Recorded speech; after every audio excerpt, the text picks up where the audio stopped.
If you've been scrolling through endless drone specs, watching video after video of people bragging about 8K or 60 frames per second, and you still feel stuck wondering which machine actually delivers the footage you need for your projects, this review is here to clear that up. Link is in the description if you want to check the product details on Amazon. I've spent the last few weeks flying the latest Autel Robotics EVO 2 Prov 3 in a mix of city rooftops, forest trails, and a windy coastal cliff to see how it behaves when the hype meets real-world conditions. Let's start with the problem most buyers face. You want cinematic quality without having to become a full-time photographer, but you also don't want to waste money on a drone that promises 6K HDR and then struggles to keep a stable frame in a light breeze. The EVO 2 Prov 3 tries to sit right in the middle high-end sensor tech, paired with a fairly approachable flight experience. The question is whether that balance actually translates into usable footage and a smooth workflow for someone who's not a professional drone pilot. The headline that sets this model apart is the 1-inch Sony CMOS sensor paired with a 12-bit image pipeline and Autel's new Moonlight Algorithm 2.0. In practice, that means you're getting a sensor size that rivals many mirrorless cameras, and the extra bit depth gives you more latitude when grading footage in post. I tested it on a late afternoon shoot over a historic town square where the light was mixed bright highlights from the sun and deep shadows in the alleyways. The raw 6K HDR video captured both the sunlit cobblestones and the shaded arches without the harsh clipping you'd see on a smaller sensor drone. When I pulled the footage into DaVinci Resolve and nudged the shadows up a notch, the image held detail and the colors stayed natural. That kind of flexibility is where the value really shows up, especially if you plan to do any color grading or need to integrate the clips into a larger production. On the flip side, the larger sensor brings a trade-off in low-light performance that isn't obvious on paper.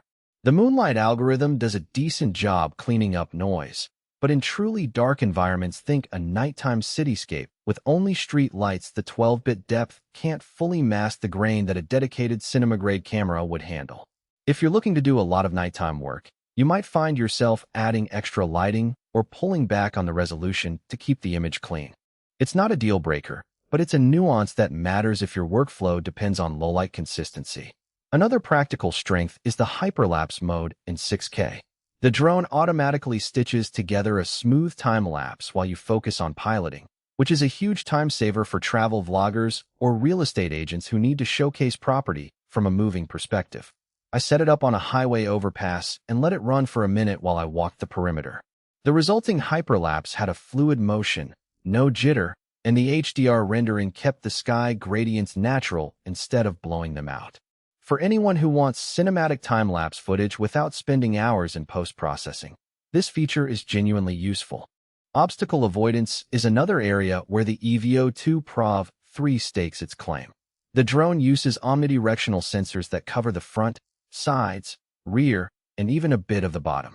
In a dense forest test, the unit navigated around branches and small trunks without any manual input, which gave me confidence to focus on composition rather than constantly fighting the controls. However, the system isn't foolproof. Fast-approaching thin obstacles like power lines can still be missed if they're at a steep angle relative to the drone's flight path. So while the avoidance works well for typical indoor or suburban environments, you still need to keep eyes on the screen when you're near complex infrastructure.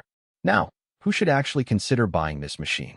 If you're a content creator who already works with 4K footage and wants to step up to a higher resolution for future-proofing, the EVO 2 Prov 3 gives you that extra headroom without forcing you to overhaul your entire post-production pipeline. Its 12-bit color depth is a noticeable upgrade for anyone who spends time grading footage, and the 1-inch sensor means you can capture shallow depth-of-field shots that look more cinematic than the typical drone look. The inclusion of the Autel Smart Controller with the updated Skylink 2.0 video transmission also means you get a low-latency feed up to several kilometers, which is essential for precise framing in large outdoor shoots. Conversely, if you're a hobbyist who mainly wants to capture casual vacation clips, you might be overpaying for capabilities you'll never tap. The EVO 2 Prov 3 sits in a higher price bracket, and you'll be paying for that 1-inch sensor, the 12-bit pipeline, and the more robust transmission system. A lower-spec model from Autel or even a competitor could give you solid 4K footage with a smaller sensor at a fraction of the cost. Also, if you're strictly interested in nighttime aerial photography, you might be better served by a drone that emphasizes larger aperture lenses and dedicated low-light sensors rather than relying on the Moonlight algorithm.